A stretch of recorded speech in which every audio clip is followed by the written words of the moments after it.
পৃথিবীর ভিতরে মানব জাতির সবচেয়ে বেশি প্রয়োজন যেটা, সেটার নাম হলো এলেম। সুবহানাল্লাহ।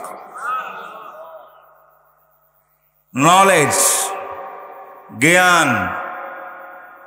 আমি জানতে হবে মান রব্বি, আমার রব কে,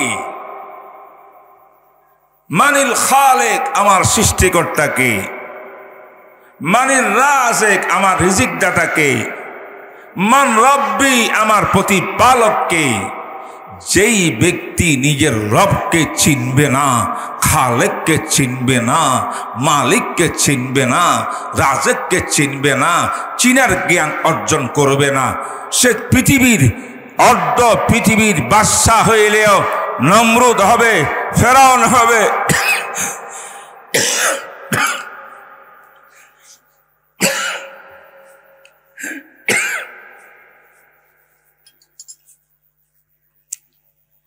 সাদ্দাদ হবে, কারুন হবে, আবু জাহেল হইতে পারবে, আবু লাহাব হইতে পারবে, গুণের মানুষ কখনো হইতে পারবে না।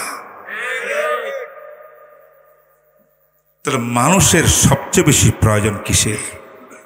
বলেন বলেন বলেন। এলেম মানে জ্ঞান, বিদ্যা। বাংলাকে বিদ্যা। আমাদের হাই স্কুলে বিদ্যা আছে না নাই? প্রাইমারি স্কুলে বিদ্যা আছে না নাই? ইংলিশ মিডিয়ামে বিদ্যা আছে না নাই?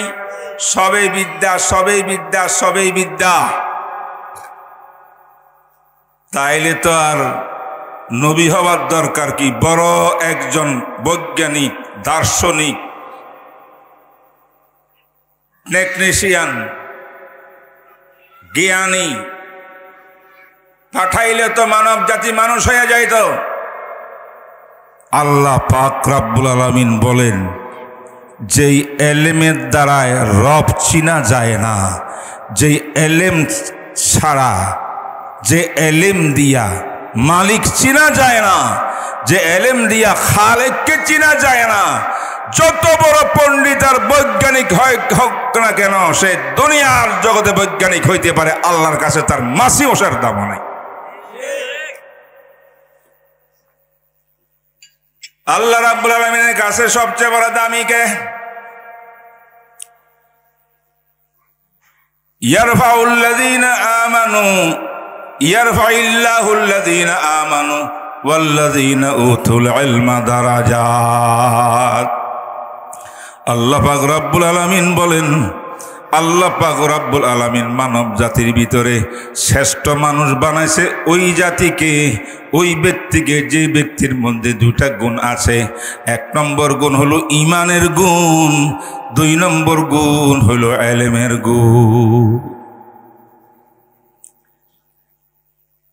আল্লাহর বিচারে এলেম কাকে বলে? যে এলেমের দ্বারা আল্লাহ চিনা যায়, তার নাম জ্ঞান। যে এলেমের দ্বারা খালেককে চিনা যায়, তার নাম জ্ঞান আর বিদ্যা।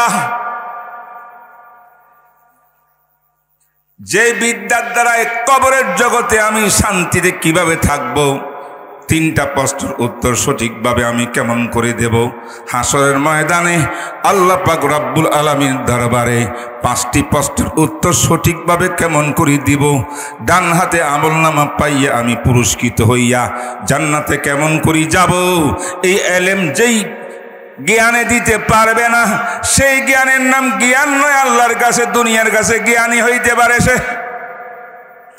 সত্যিকার জ্ঞানী হইল যে ব্যক্তি নিজের পরিচয় পায় এলেম দিয়া, কবরের পরিচয় পায় এলেম দিয়া, কবরের 3 প্রশ্নের উত্তর পায় এলেম দিয়া, হাসরের মাঠের 5 প্রশ্নের উত্তর পায় এলেম দিয়া। যে এলেম দিয়া আমল করে করে ডান হাতে আমল নিয়া জান্নাতি হয়ে যায়, তার নাম এলেম। ইন্নাল্লাহা ইয়ারফাউ বিহাযাল কুরআনি আকওয়ামান ওয়া ইয়াযাউ বিহি আখারিন। আরেকটি হাদিসের মধ্যে বিশ্বনবী মুহাম্মদুর রাসূলুল্লাহ সাল্লাল্লাহু আলাইহি ওয়াসাল্লাম বলেন, বন্ধুরা, শুধুমাত্র এলেম দিয়ে মানুষ কামিয়াব হইতে পারে না,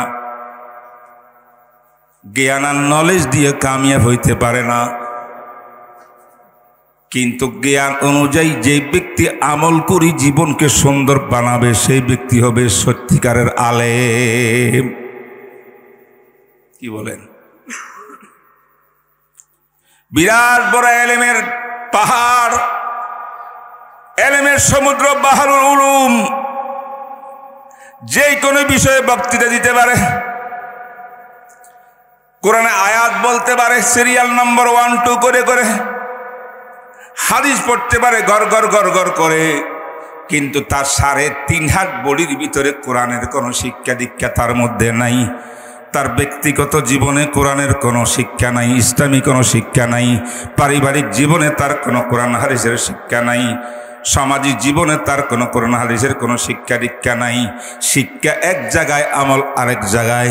এমন করে যারা বড় বড় আলেম হয়েছে, আল্লাহ পাক কয় 2 জাতি জাহেল। এক হলো যারা ঐশী এলেম জানে না, সেও বড় গণ্ডমূর্খ, আর হলো জানে কিন্তু মানে না, সে আরো বড় ডাবল মূর্খ। বলেন নাউজুবিল্লাহ। এই জন্য হাদিসের মধ্যে রাসূলুল্লাহ সাল্লাল্লাহু আলাইহি ওয়াসাল্লাম বলেন, ইন্নাল্লাহা ইয়ারফাউ বিহাযাল কোরআনে আকওয়াম। এই কোরআন দিয়ে আল্লাহ পাক বিশাল এক জাতিকে আল্লাহ পাক বহু উপরে উঠাই দিয়েছেন, সর্বশ্রেষ্ঠ জাতি বানাই দিয়েছেন। আবার এই কোরআনের কারণে আরেক জাতিকে সারা সবচাইতে ধ্বংস করে দিয়েছেন আল্লাহ পাক। তার মানে কোরআনের মধ্যে 2টা গুণ। কোরআন পড়লাম, কোরআন অনুযায়ী আমল করলাম, তাহলে আমি হয়ে যাব শ্রেষ্ঠ মানুষ। কোরআন পড়লাম, কোরআন উপর আমল করলাম না, তাহলে আমি হইলাম বরবাদ আর বরবাদ। ইয়াজাউ বিহাল আখারিন। তার 2টা কথা আমি এই কয়েকটা আয়াত আর হাদিস দিয়ে বোঝানোর চেষ্টা করলাম। 1 নম্বরে মানব জাতির জন্য সবচেয়ে বড় গুরুত্ব জিনিসের নাম হলো এলেম। আবার এলেম কাকে বলা হয়? এলেমের 2 গুণ। একটা হলো যে এলেমের দ্বারায় মাহবুদকে চিনা যায়, নিজকে চিনা যায়, আমি কে, আমার হাকিকত কি, আমি কোত্থেকে আসছি, আমি কিভাবে দুনিয়ার মধ্যে আসলাম, কেন আসলাম, এই পৃথিবীর থেকে আবার যাব কোথায়, আমার ঠিকানা কোথায় হবে, এইটা যার পরিচয় আছে। আমার মালিককে, আমার খালেককে, আমি তো আমাকে সৃষ্টি করি নাই, আমার সৃষ্টিকর্তাকে, ওনার দায় দায়িত্ব কি, কি দায়িত্ব দিয়েছেন মানব জাতিকে সৃষ্টিকর্তা, কি দায়িত্ব পালন করলে আল্লাহ সন্তুষ্টি পাইয়া ডান হাতে আমল নামা নিয়ে জান্নাতে যাব, এই জিনিসগুলোর জ্ঞান যে বিদ্যায় দেয় আল্লাহ পাক বলে এটার নাম জ্ঞান।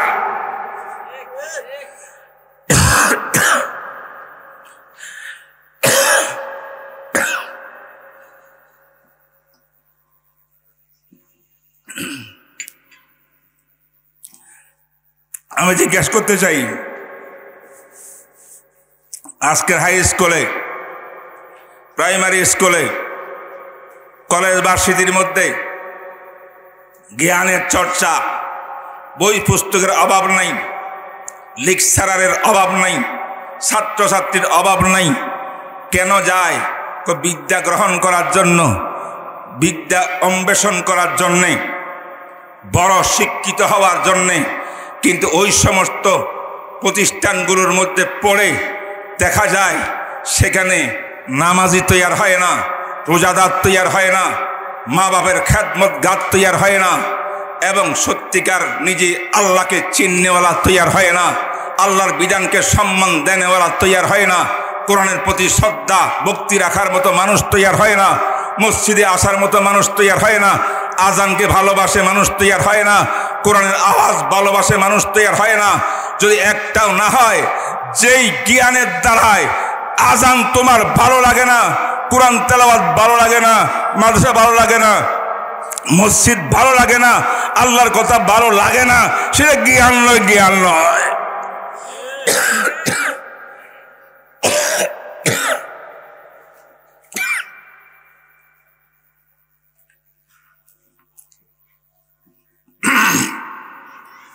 কি বলেন ভাই, এটা কি জ্ঞান?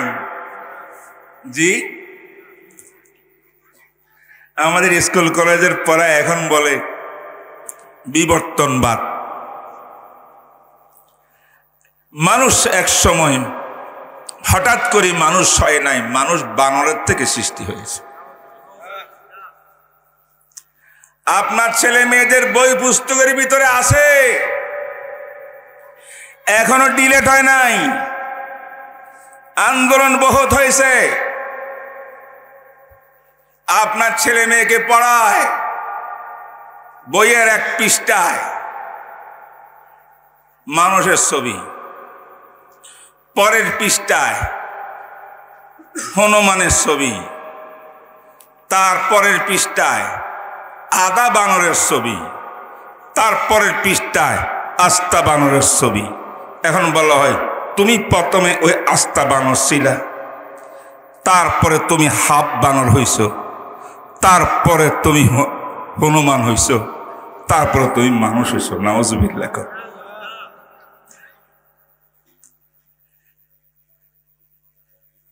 আজকে আমাদের স্কুল কলেজের শিক্ষার মধ্যে ট্রান্সজেন্ডারের শিক্ষা হচ্ছে। কোন মেয়ে যদি মনে করে, মনে মনে নিয়ত করে যে আমি মেয়ে হওয়াটা, মেয়েলি জিনিস ভালো লাগে না, আল্লাহ অন্যায় করছে আমার মেয়ে বানাইয়া, আমি ছেলে আজকের থেকে। কি বলে? আমি মনে মনে ছেলে হয়ে গেছি। কেমনে হইলা? ওর নাম পরিবর্তন করছি, আগে ছিল শরীফা, এখন আমার নাম শরীফ।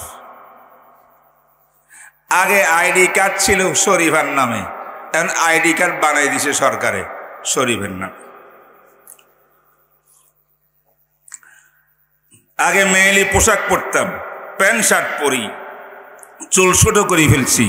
এখন পুরুষ পুরুষ ভাব হওয়ার জন্য যাহা যাহা প্রয়োজন, পুরুষের সমাজে কাঁধে কাঁধ মিলিয়ে চলার জন্য সব ব্যবস্থা করেছি।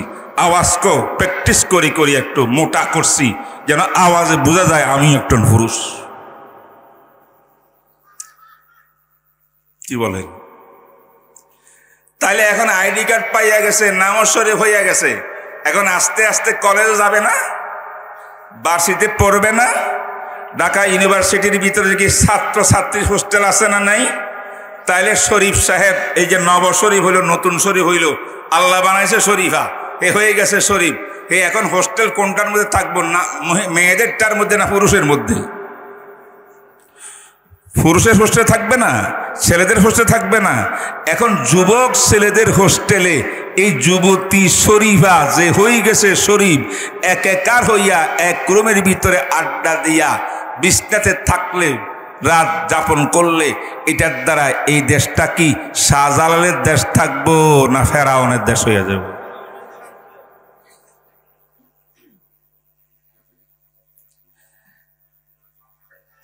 এই জন্য আমরা তো একটা ওয়ার্নিং দিয়ে দিছি, সিটিং মিটিং বসছি, আমিও মিটিংয়ে বসছি স্বরাষ্ট্রমন্ত্রীর সঙ্গে, এ রমজানের 3 দিন আগেও মিটিং বসছি, এগুলো বলছি।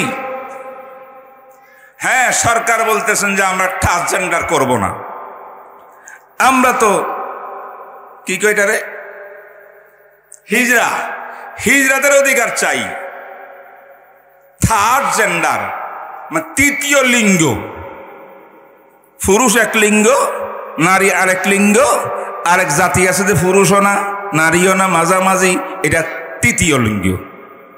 তৃতীয় লিঙ্গের অধিকার দেওয়ার আইন পাস করতে আমরা চাইছি। তা আমি বললাম যে স্বরাষ্ট্রমন্ত্রী সাহেবকে, যে মাননীয় মন্ত্রী সাহেব, যদি আপনার সরকার আপনি এটাই চান, তো এটা পরিষ্কার খুলি বলেন না কেন?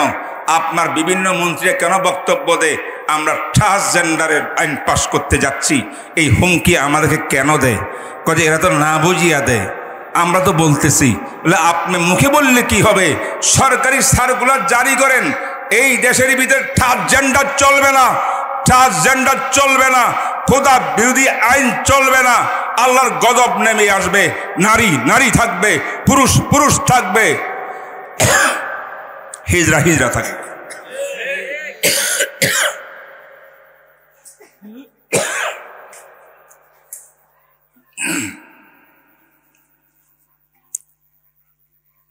আমার একটা কাশি আসছে, কঠিনভাবে কথা বলতে কষ্ট হচ্ছে।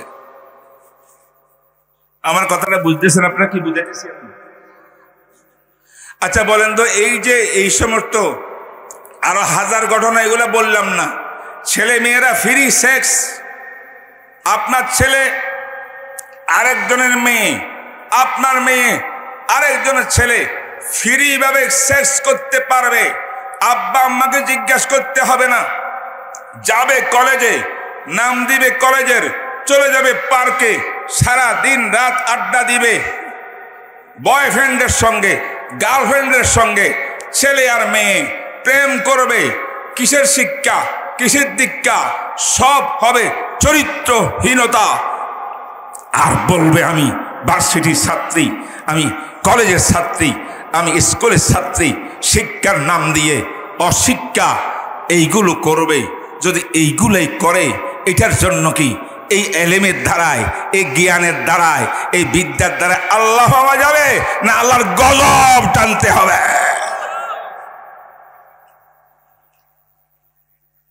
ওলামায়ে কেরাম কথা বলবেন। আমি আপনাকে ইঙ্গিত দিচ্ছি, এই এলাকাবাসী আমার ভাইরা শোনেন, যত প্রতিবাদ করি না কেন, ওয়ালাকিন কলম দর কফে দুশ্মনাস, কলম কিন্তু শিক্ষানীতির কলম আমাদের প্রশাসনের হাতে নাই মনে হয়। এই কলম চলে অন্যের ইঙ্গিতে, বাইরের থেকে ইঙ্গিত করে এখানে কলম চলে। এই জন্য হাজারবার প্রতিবাদ করার পরেও, মিটিং সিটিং করার পরেও সত্যিকারের পরিবর্তন কিন্তু আসে নাই, ফুল পরিবর্তন আসে নাই। জিনিসটা এখনো ক্লিয়ার হয় নাই। অনেক শরীয়ত বিরোধী লেখা, প্রবন্ধ, ঘটনা হাই স্কুলের বইয়ের ভিতরে, প্রাইমারি স্কুলের বইয়ের ভিতরে বাচ্চাদেরকে পড়ানো এখনো হচ্ছে শরীয়ত বিরোধী। তাহলে এই অবস্থার ভিতরে আমরা কি বলবো? আমরা একটা কথা বলতে পারি, হে মুসলমান, হে নবীর উম্মত মুসলমান, যারা পড়েছেন লা ইলাহা ইল্লাল্লাহ মুহাম্মাদুর রাসূলুল্লাহ, আমি আইন মানি এক আল্লাহর। কথা কয় না? আইন মানব কার? বিধানদাতাকে, হুকুমদাতাকে, এবাদতের মালিককে। তরিকাকার মুহাম্মাদুর রাসূলুল্লাহ, তরিকাকার মুহাম্মাদুর রাসূলুল্লাহ, তরিকাকার মুহাম্মাদুর রাসূলুল্লাহ। লা ইলাহা ইল্লাল্লাহ মুহাম্মাদুর রাসূলুল্লাহ বলি যারা ঈমান আনি মুসলমান হয়েছি, আমার জন্যে ওই শিক্ষায় আমার মেয়েদেরকে পাঠানো, আমার ছেলেদেরকে পাঠানো আর পড়ানো, যে শিক্ষার দ্বারায় নাস্তিক হইয়া যায় মানুষ, আল্লাহ দ্রোহী হইয়া যায় মানুষ, পর্দার বিরুদ্ধে অবস্থান করে, কোরআনের বিরুদ্ধে অবস্থান করে, আযানের বিরুদ্ধে অবস্থান করে, দাড়ি টুপির বিরুদ্ধে অবস্থান করে, ইসলামী কালচারের বিরুদ্ধে অবস্থান করে, সেই শিক্ষা দেওয়া আমাদের ছেলে মেয়েদেরকে জায়েজ নয় আমাদের জন্য। ঠিক না বেঠিক কর? তাহলে কি করতে হবে? তাইলে ফারুকিয়া মহিলা মাদ্রাসা বানাইতে হবে। কথা বোঝেন না মনে হয়? গ্রামে গ্রামে মহল্লে মহল্লে মাদ্রাসা কায়েম করুন। মেয়েদের মাদ্রাসা, ছেলেদেরও মাদ্রাসা। যেই মাদ্রাসায় বাংলা থাকবে, ইংরেজি থাকবে, ভূগোল থাকবে, অঙ্ক থাকবে, হাদিস থাকবে, মাসাল থাকবে, কোরআন শিক্ষা থাকবে, কোরআন তেলাওয়াত থাকবে, ইসলামও থাকবে, দুনিয়াও পাবে, আখিরাতও পাবে। এদের মাধ্যমে আল্লাহওয়ালা বানাইয়া আমরা মরতে চাই। আমরা আমাদের সন্তানকে বেয়াদব বানাইয়া মরতে চাই না। এবার মাসার দরকার আছে না নাই? মহিলা মাসার দরকার আছে না নাই?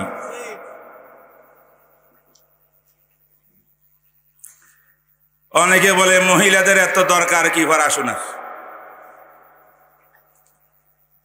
আচ্ছা, কোরআন হাদিসের কোন জায়গায়, এই শুনেন শুনেন শুনেন, ওলামায়ে কেরামও শুনেন, সাধারণ মুসলমান ভাইরাও শুনেন, চ্যালেঞ্জ করলাম, কোরআন হাদিসের কোন জায়গায় নারীদের মেয়েদের পড়াশোনা বেশি লাগবে না এই কথা কোন জায়গায় নেই। কোন জায়গায়? জোরে কর না, জোরে কর না, নাই। কোরআনের মধ্যে নারী আর পুরুষকে সমান্তরে এলেম শিক্ষা অর্জন করতে বলা হয়েছে। বলেন সুবহানাল্লাহ। বিশ্বনবী সাইয়্যিদুল মুরসালিন রহমতে দো আলম সাল্লাল্লাহু আলাইহি ওয়াসাল্লাম যখন হেরা পর্বতে চলে গেলেন, 40 বছর 6 মাস বয়স অতিক্রম হইল। বুখারী শরীফের 3 নম্বর হাদিস, আল্লাহর নবী বলেন, হুব্বিবা ইলাইয়াল খালা, ও খাদিজা, আর তো আমার সমাজ গমাজ ভালো লাগে না, মানুষজন জনসমুদ্র ভালো লাগে না, আমার অন্তরে চায় আমি নির্জনে বসে বসে আমি একটু আল্লাহ জিকির ফিকির করি, এমন একটা জায়গায় চলে যাই যে জায়গায় আমি থাকবো আর আমার আল্লাহ থাকবে, আর কেউ থাকবে না। খাদিজা কয়, হে আমার প্রাণের স্বামী, দেখেন আমাদের দেশের মহিলা হইলে এত কষ্ট করি আপনাকে পাইছি, আপনাকে স্বামী হিসেবে বানাইবার জন্যে। খাদিজার কত বড় কোরবানি, লম্বা ইতিহাস, কেমনে বিয়ে শাদী হয়েছে, কি ঘটনা। আজকে আপনি যদি চলে যান, আমার কি অবস্থা হবে, আমার সন্তানের কি অবস্থা হবে, ঘরকে দেখবে, আমি একা কেমনে থাকবো, কোথায় যাবেন আপনি? এই কথা খাদিজায় বলে নাই, খাদিজা একটা নারী মেয়ে, সুবহানাল্লাহ। খাদিজায় বলে, হে আমার প্রাণের স্বামী, আপনি যে আল্লাহকে সন্তুষ্ট করার জন্য, তার সঙ্গে কানে কানে কথা বলার জন্য আপনি নির্জনে কোথাও বহুদিনের জন্য চলে যেতে চান, যান, কোনো সমস্যা নাই। আমি আপনার স্ত্রী চাই, আমার স্বামীর কল্যাণ যেই পথে, আমি স্ত্রীও আছি সেই পথে, যান। কি করতে হবে? শুকনা খাবার দাওয়ার ব্যবস্থা করে দাও। সব ব্যবস্থা করি, টিফিন কারি, ওই সিস্টেম ওই যুগের যা ছিল খাওয়া দাওয়া দিয়ে স্বামীকে বিদায় করে দিছে। তাহলে বোঝা গেল বিশ্বনবী মুহাম্মদ রসুলকে আল্লাহর সান্নিধ্যে আসার জন্যে প্রথম পদক্ষেপের ভিতরে নারীর অবদান সবচেয়ে বেশি। পুরুষের অবদান ছিল না, নারীর অবদান ছিল। ঠিক না বেঠিক? এবার গেলেন রসুল সেখানে, এক চিল্লা দিলেন, 40 দিন, ওয়াফি রাওয়ায়াতিন সালাসিন, 30 দিন। আবার ঘরে আসলেন খাদিজার কাছে। খাদিজা বললেন, খাদিজা আমি আবার যাব, খাওয়ার ব্যবস্থা করে দাও। তাও করে দিলেন। 1 চিল্লা, 2 চিল্লা, 3 চিল্লা যখন শেষ হইল, এবার আল্লাহ পাক রব্বুল আলামিন জিবরিল আমিনকে পাঠাই দে। জিব্রাইল এই হেরা পর্বতের ভিতরে আব্দুল্লাহ ছেলে মোহাম্মদ মা আমেনার কোলে গর্বের মধ্যে থাকতেই আমি আল্লাহ যে কুদরত দিয়ে, রহমত দিয়ে ফুলের মতো লালন পালন করেছি মোহাম্মদকে, সেই মোহাম্মদ আজ এই পাহাড়ের মধ্যে বসে বসে নির্জনে মুরাকাবা মুশাহাদা করতেছে, আমার পাগল হইয়া বসে রয়েছে, আমাকে চায়, আমাকে চায়। আর দেরি নেই, তুমি যাও হেরা পর্বতের মধ্যে যাইয়া মোহাম্মদকে রাসূলুল্লাহ ঘোষণা করে দাও। আল্লাহ আর পড়নেওয়ালা মোহাম্মদ রাসূল। জিবরাইল বলেন, ইয়া আল্লাহ, তার সিস্টেমটা কি হবে? আল্লাহ পাক রব্বুল আলামিন বলেন, ইকরা, ইকরা বলিও না, পুরো আয়াত তুমি পড়িয়া দাও। ইকরা বিসমি রাব্বিকাল্লাযী খালাক, খালাকাল ইনসানা মিন আলাক, ইকরা ওয়া রাব্বুকাল আকরাম আল্লাযী আল্লামা বিল কলম আল্লামাল ইনসানা মা লাম ইয়ালাম। জিবরিল আমিন 5টি আয়াত তেলাওয়াত করে দিলেন। সূরা আলাকের 5টি আয়াত একটার পর একটা আয়াত তেলাওয়াত করতে গেলেন। আমার নবী শুধু কানে শুনলেন। জিবরিলের তেলাওয়াত বন্ধ হওয়ার সাথে সাথে আমার বিশ্ব নবী 5টি আয়াত তেলাওয়াত করিয়া জিবরাইলকে শোনাই দিয়েছে।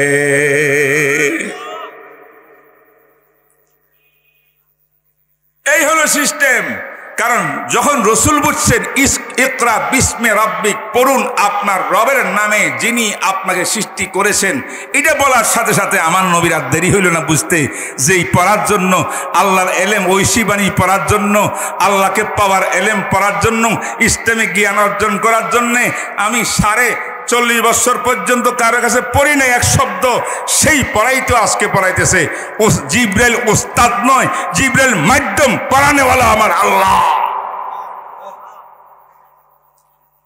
এই ইকরা শব্দের ভিতরে অর্থ হলো পড়ুন, নারীও পড়ুন, পুরুষও পড়ুন। সুবহানাল্লাহ। নারীও পড়ুন, জোরে কর না, নারীও পড়ুন, পুরুষও পড়ুন। আল্লাহু আকবার। ওলামায়ে কেরাম আছেন, বয়ান করবেন, আমার সময় বেশি হয়ে যেতেছে। আমি একটা হাদিস শোনাই আপনাদেরকে মহিলাদের ব্যাপারে। কি জানেন,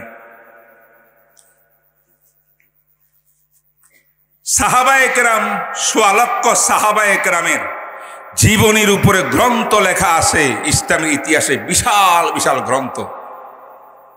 উলামায়ে কেরাম জানেন, একটার নাম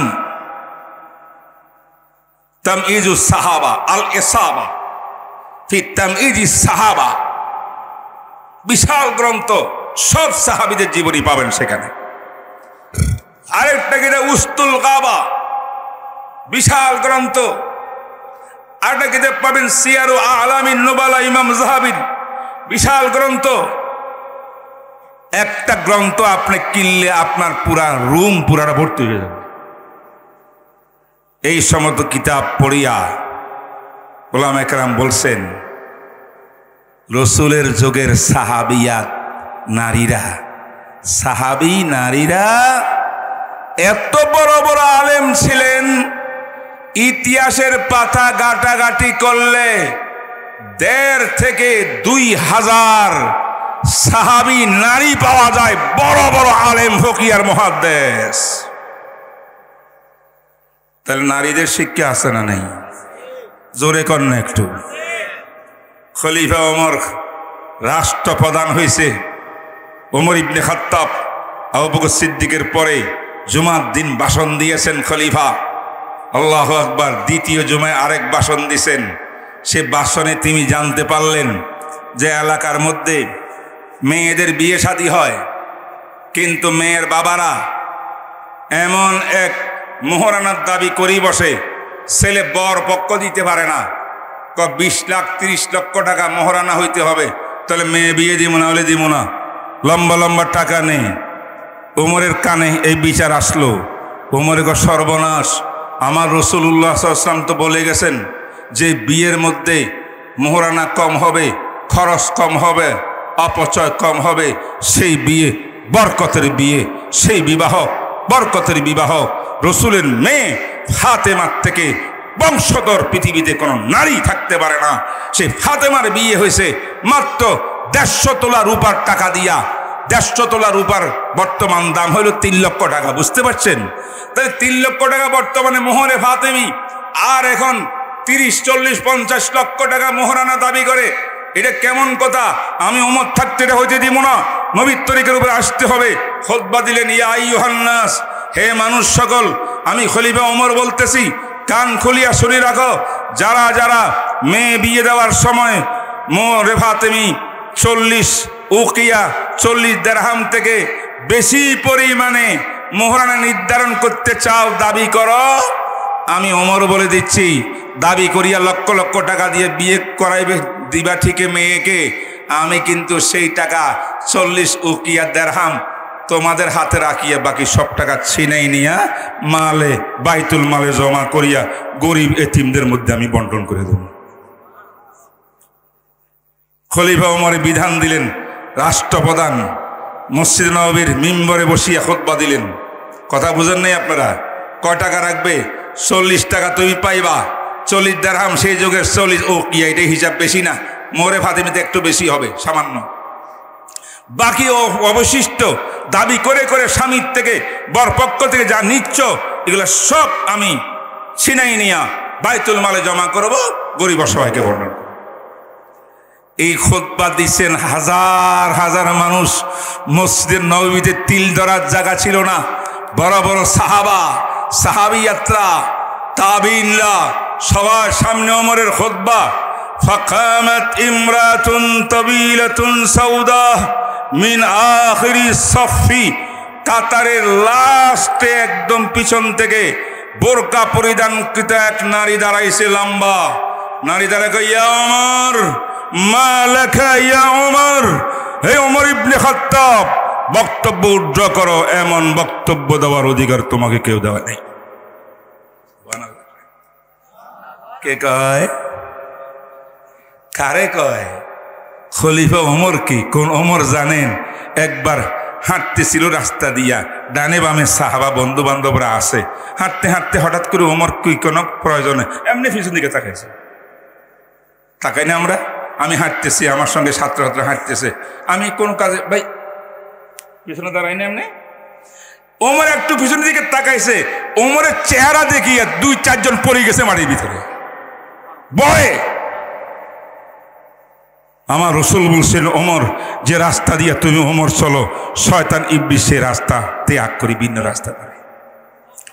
এমন ওমরের সামনে একজন নারী, মেয়ের নাম কি জানেন?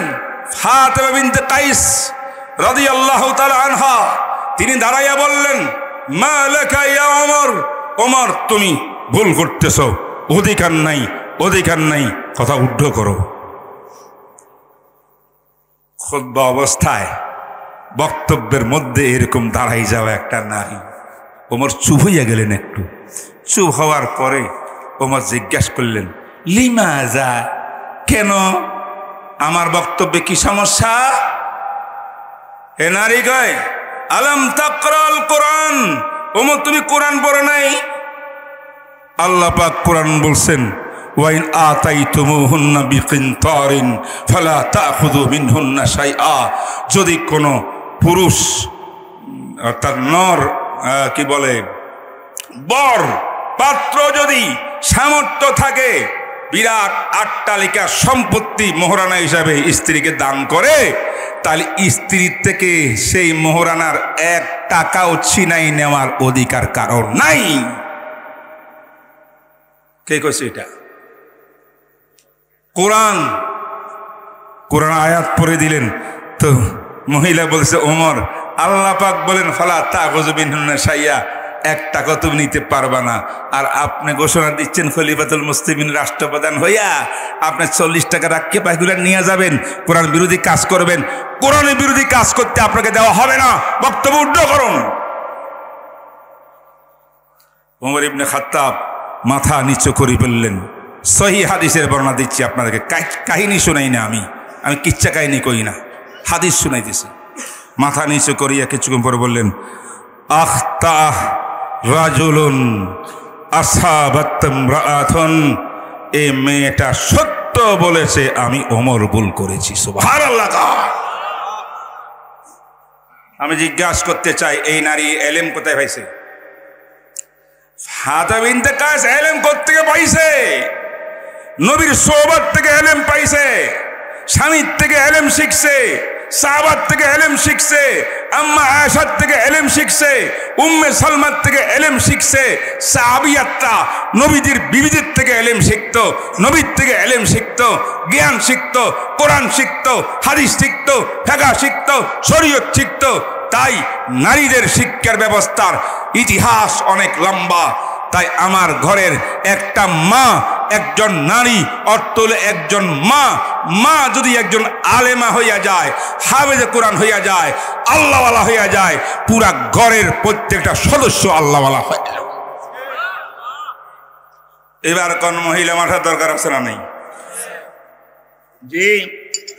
তাহলে আমাদের ফারুকী সাহেব আপনার এই এলাকার মধ্যে একটা বাসা দেখলাম, এটা ভাড়া নিলেন, অফিসও বানাইলেন, সেখানে এই মাদ্রাসার আজকে উদ্বোধন হচ্ছে, বড় বড় ওলামায়ে কেরাম আসছেন, আমি আসলাম। আমি দেখে অত্যন্ত খুশি হয়েছি। আমি আর সময় লম্বা করব না। যদি আমি মেয়েদের উপরে, শিক্ষার উপরে হাদিস শোনাই, ঘন্টার পর ঘন্টা লেগে যাবে, হাদিস শেষ হবে না, এত ঘটনা আছে। তাই আমাদের আজকে বোকামি, আমরা আমাদের মেয়েদেরকে স্কুলে পড়াই, কলেজে পড়াই, ভার্সিটিতে পড়াই, ইংলিশ মিডিয়ামে পড়াই, আর কই নামাজ আর কোরআন শরীফ শিখলে চলবো, আর কোনো শিক্ষার দরকার নেই। কেনা কিছু শিক্ষার দরকার নেই। তোমাকে রাবিয়া বসরিয়া হইতে হবে, তোমাকে আম্মা আয়েশা হইতে হবে, তোমাকে জায়নাব হইতে হবে, তুমি উম্মে সালামা হইতে হবে। তুমি একটা নারীর দ্বারায় হাজার হাজার নারী তোমার থেকে এলেম শিক্ষা করিয়া সত্যিকার নবীর উম্মত হইতে পারে। বাস আমি আমার এই বক্তব্য আহ্বান জানাচ্ছি। আল্লাহ আপনাকে যা যা খায় দান করে। বলেন, জান দিয়ে, প্রাণ দিয়ে, অর্থ দিয়ে, মেয়ে দিয়ে এই প্রতিষ্ঠানকে উন্নয়ন করার জন্যে, প্রতিষ্ঠানের সঙ্গে লেগে থাকার জন্য মৃত্যু পর্যন্ত কারা কারা তৈয়া আল্লাহ দরবারে হাত উঠাইয়া দেখাই দিই ইনশাআল্লাহ। জাযাকুমুল্লাহ খায়র। আল্লাহ তুমি হাতগুলো কবুল করো, এই হাতগুলো আল্লাহ কবুল করো, এই মাদ্রাসাকে কবুল করো। পরিচালককে কবুল করো, যারা বাড়িওয়ালা বাড়ি দিচ্ছেন তাদেরকে কবুল করো, যে এলাকাবাসী মেয়েদেরকে দিবেন ভর্তি করাবেন আল্লাহ তাদেরকেও কবুল করো। একজন মেয়েকে আলেমা রব্বানিয়া বানায়া আল্লাহ পুরা জাহানের হেদায়েতের ব্যবস্থা করো। ওয়া আখিরু দাওয়ানা আলহামদুলিল্লাহি রাব্বিল আলামিন।